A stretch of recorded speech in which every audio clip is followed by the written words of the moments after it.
A man named Nick D. Nickady joins us now. Yeah. Happy Hello. Thanksgiving Eve. How are you? Happy Thanksgiving Eve. Happy Thanksgiving Eve to you as well. It's weird that I'm not there, but it's nice that I don't have pants on. Wow. There's a visual. Frankly, I don't see the distinction. Where will you be for Thanksgiving? They're going to the folks' house, and doing that. And I'm also, this is weird because I have a girlfriend now. Are you bringing her? Yeah, well, she's going to meet the folks. We're going to do that thing. And then She's never met him. We did.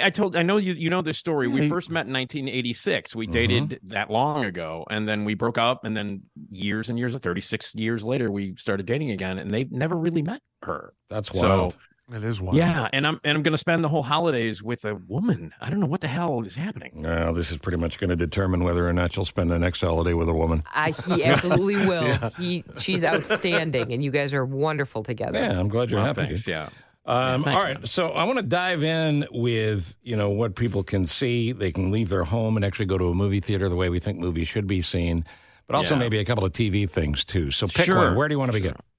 Well, I mean, we can do the movie stuff quick because, you know how I am, Steve. I want people to go out to the movies. I totally want agree. them to go to the theaters and pay to see the movies in the way they're supposed to be. But unfortunately, the three big movies that came out this week suck. No. The big That's the problem. holiday rollouts. Yeah. All right, what are they? Yeah. Well, there's Napoleon, which is Ridley Scott's new movie featuring Joaquin Phoenix as the dictator. And it is 2 hours, almost 3 hours long. And It's a about laugh 2 hours riot, and I 40 assume. It's got Oh, all it's all the you will comedy not Napoleon's stop. known for. Yeah. Will not stop laughing. I'm telling Why you. is the movie so long now? It's like a 3-hour listen, movie. I've been asking that question for a long time. I'm not kidding. In the past 2 weeks, I've seen because it's the end of the year, they really start throwing screenings at us because we have to do our top 10 lists. And the Chicago Film Critic Awards are handed out on December 12th. So our deadline is December 4th to see everything. So I've only got about 4 movies left before I can make my official list of the best and worst of the year and start voting. So they really cram a lot of movies. So the past couple of weeks, last week I saw 6 movies. The week before I saw 7 in a week. And I'm not kidding when I say half of them were over 2 hours and 20 minutes long. Half of them.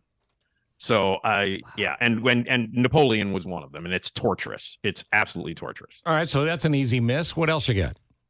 We have the new Disney movie, which is the new animated movie called Wish. No, I was hoping this wouldn't be terrible. It's terrible? Well, I think it's terrible. It's one of these things that and I didn't know this until I read up on it because I didn't know this beforehand, that evidently this movie Wish is supposed to completely cover the 100, supposed to be a complete salute to the 100-year anniversary of Disney. And so it's supposed to be this animated movie that's supposed to embrace and celebrate the 100 years of Disney. Cartoon walk-ons of all the big stars and that kind of thing? Well, actually, there are little tributes and little bits here and there scattered throughout the movie, but I didn't know this. And if this is their big centennial salute, man, oh man, they don't care about the company, obviously. Oh, that's so disappointing. This is from the director of Frozen and one of the co-writers of Frozen. And so, first of all, parents across the country are terrified because they're probably going to have to sit through this movie 90,000 times like they had to sit through Frozen. And it's an attempt to capture whatever magic happened with Frozen. But Frozen, I don't think is a very good movie either. But Wish is this movie that has some great voice talent. Ariana DeBose from West Side Story, who won an Oscar for that. She's the main character. Chris Pine has a voice in it. There are some talented voice people in it, but the songs are terrible. They're a weird mismatch of sort of classic Disney and an attempt to be pop, 21st century sound. The story is ridiculous, and it is, to me, one of the most calculated and just really calculated and crass attempts for Disney. And to me, it didn't feel like a movie. The animation's not good. The characters are not good. The songs suck. To me, it seemed like a 90-minute commercial. It's certainly not a movie. A 90-minute commercial for what is eventually going to become a Broadway play and a theme ride. Wow! It's all about what's going to happen. It's like we're creating these characters. We're creating this stupid movie in an effort to get you to buy tickets to the Broadway show that'll be there next year and the theme ride that'll be at Disneyland and merch and buy the merch. And that's all they care about. It's about merch and the Broadway show coming up. It's a terrible, terrible, crass commercial movie. And third? Saltburn, which is a weird... by the way, terrific title. Yeah. It's about this guy played by Barry Keoghan, who was fantastic last year in Banshees of Inisherin. He was great in that. He's been in a bunch of other movies. And this is a movie where he is this rich guy who goes back to his best friend's estate where his family lives. They're loaded. They are rich beyond compare. They're also very, very, they party a lot. They're flamboyant. And it's just a weird place where there's lots of sex and lots of drugs and lots of weirdness. And the movie is an attempt to take down the rich. The woman who wrote and directed this movie did a film a few years ago called Promising Young Woman with Carey Mulligan, which is a movie that does not hold up upon repeat viewings. In fact, it's not good. And this is just really bad. And it's a weird movie. It's getting a big release. But I would imagine people who are like, at the movie theater, at the multiplex going, I don't know about that. Let's go see this movie Saltburn. About half an hour in, they're going to be like, how is this movie playing at a mall? What the hell is happening? Right. Yeah, it's a dark, twisted little movie, and it doesn't work. It's forced, and it's bad. So that's 3 movies with one title each that all suck. What is in theaters now that maybe hadn't been on an extended run that maybe some folks haven't seen that you got to see this? Well, there's a bunch of stuff out that's not bad. Actually, the stuff that I'm looking forward to that's coming out for the holidays, I've seen a few of them. I just saw Wonka, and I'm not allowed to actually talk about it yet because of the. Well, I can tell you about it. It's about a guy in a chocolate factory. Yes, I can tell you that much, but I'm not supposed to tell you, how much I'm supposed to tell you. But that's good. I actually like the new Hunger Games movie, quite a bit. The new Trolls animated movie is fun for kids. That's not bad. If you're into slasher movies, there is a fantastic movie called Thanksgiving. But the best new movie that's out right now is The Holdovers from Alexander Payne.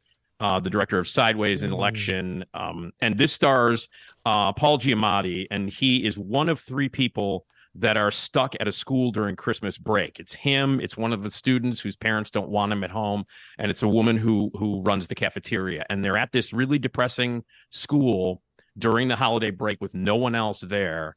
And it's a lovely movie. It's unbelievably funny and really moving. And it's The Holdovers. And that is seriously one of the very best movies of the year. If you're going to see anything. Yeah. It doesn't feel like The Breakfast Club. It's not one of that kind of thing. No. And it's Alexander Payne. I mean, that guy is, he's responsible for some amazing movies. And like I said, Sideways is the first time that Paul Giamatti has worked with Alexander Payne since Sideways. And a lot of people, me included, think that this is going to be the makeup. Like he's going to get the Oscar this year because he got screwed because he didn't even get nominated for Sideways. So this is going to be the gimme. You know what I mean? Like this is going to be the time that he gets it. Right. But all performances are great. It's unbelievable. It's really sweet and kind of heartbreaking and sad and melancholy and it celebrates the holidays beautifully. The Christmas movie. It's one of the best Christmas movies I've seen in years. But it's also howlingly funny, like really, really funny, and one of the very best movies of the year. So I highly recommend The Holdovers. That's the one to see. I want to talk a little TV and also some thoughts on Christmas movies, your podcast, and other things. It's Nick D. Nick D's here. I did something this week, Nick D, that I'd never done before. What's that? I ordered 2 different pairs of shoes from Amazon. Neither one fit properly, and they're sending them both back. Wow. You've never sent anything back? You had an exciting week, didn't you? A big week for me. Yeah, that's good. But I don't send stuff back. I order it, and I've always treated it like, well, my mistake. Yeah. I'm the same way. Yeah. Yeah. Wow. I'm the same way. Do you know my wife is smarter and she takes care of, well, frankly, everything. So you buy someone a gift and you usually give them a gift receipt. So if they want to get a different size or different color or whatnot, I realize now I'm talking to you guys, but as soon as the words are coming out, I'm like, this probably never happens. There are some companies this holiday season, that you will have to pay for a return, even if it was a gift. Yeah. Yeah, and there's companies that are telling you keep it. Don't send it back because it's too expensive to process it. Yeah. Well, that's when you regift. Right. Yes. We should do stories about regifting one time. Sure. Or sometime. We call it free gifting. Men always are accused of being hard to buy for, which is not true. We're frankly very simple. But Nick, I don't know what I'd get you. I don't know what I'd get you. Well, it used to be booze. but that's not the. That's probably not great now. I get him a movie T-shirt. As a recovering, and good for you, one day at a time. Thank you, sir. Keep the faith, one step, everybody. But in the meantime, anything movie related. Yeah, really, seriously, anything movie related. I'm easy to buy. Okay. Food, hell, get me food. I don't care. I'll eat it. Get me food, like licorice from AMC. Well. You know that. I mean, every time I come there, to hang out with you guys on a Friday when I do my thing, sometimes you have like food there, like people from restaurants show up. Sure. You feed me. You're not getting rid of me. That's how it works. Yeah. That's how Nick and I first met. We had free food on the show, and he followed me home. That's exactly right. Yeah. Was it a plate of spaghetti that you shared the one noodle? Yes, exactly. One noodle. It was like Lady and the Tramp. All over. It was magic. The Nick D podcast up. What's up? You got a holiday edition? What are you doing?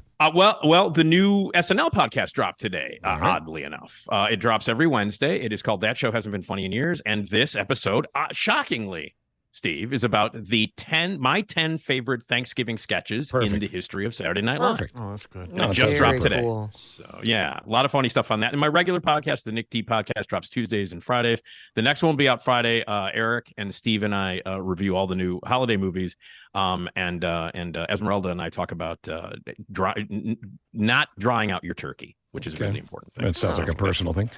It is. Yeah. All right, so talk to me about TV for a minute, because everybody's watching TV this weekend. And sitting around and trying not to talk to their relatives. So what are you watching?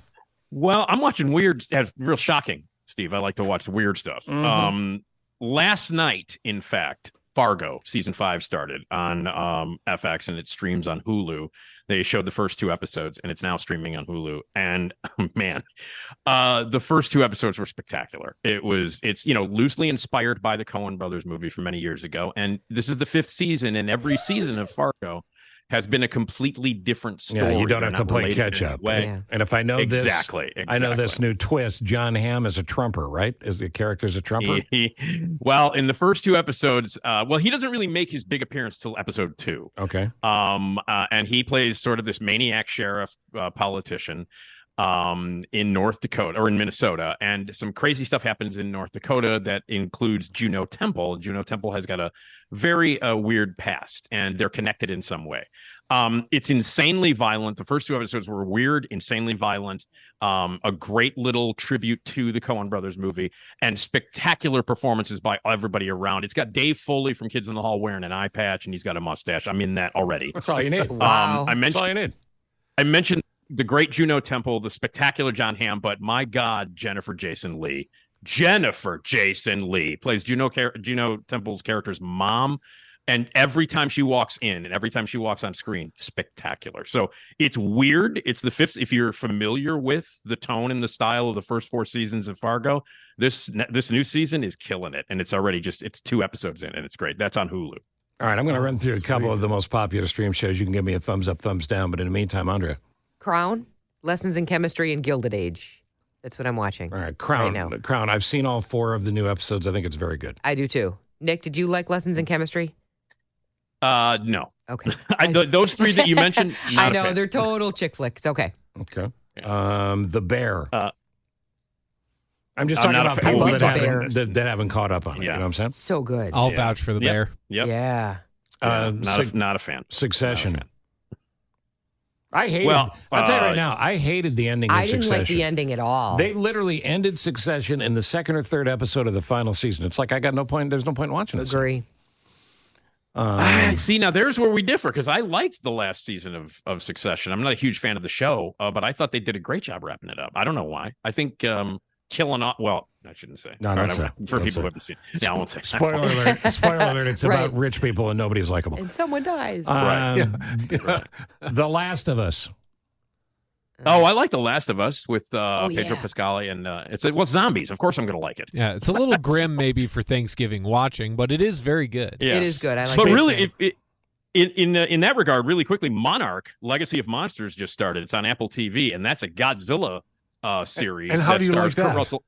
It's fantastic, and it's Kurt Russell and Wyatt Russell. It's father and son, and they play the same character in flashbacks. So they play the same character. Kurt plays him as an older guy, and Wyatt plays him as a younger guy. And it's about this secret society called Monarch that are keeping the kaiju, the big giant monsters, Godzilla included, a secret from the world. Oh, that old story. It's fantastic. Fantastic. Speaking of grim, really, I mean, a show that I think is terrific, and I'm against serial killing, but Barry on if you haven't watched Barry, 4 seasons of that. Yeah.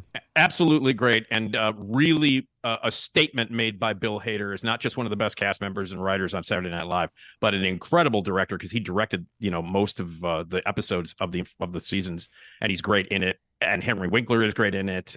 Stephen Root. Yeah, the Barry's a great show. Yeah, I love that one. Andre, did we miss any? Oh, I think we got them all. Okay. All right. So. Actually, they're showing 6 Feet Under again. They brought that back. I'm going to watch that I think, again. Oh, and this is a fun one. To continue the happy holiday trend. If people are going back to watch stuff, the greatest television show in the history of the medium, and I speak in hyperbole a lot, but this I mean, is The Wire. If you've not seen The Wire, I haven't seen it. Me neither. It's the greatest 5 seasons of television in the history of the medium. And by the way, The Wire is the greatest. And by the way, I'm not exaggerating. From the first scene of the first episode to the season or the series ender, there's not a weak spot in the entire series. Absolutely right. Awesome. This is like Gilligan's Island. Absolutely. Same thing. Same thing. Exactly right. Nick D, where do we get the podcast? RadioMisfits.com for the Nick D podcast, and that show hasn't been funny in years. An SNL podcast, new drop today, Thanksgiving episode, and you can get them on every platform. But RadioMisfits.com is the headquarters. Thanks, buddy. Happy Thanksgiving. Happy Thanksgiving, you guys. Thanksgiving. See you, bud. I'll see you guys. I'll see you guys soon. Parents. All right. See you. Thank you, buddy.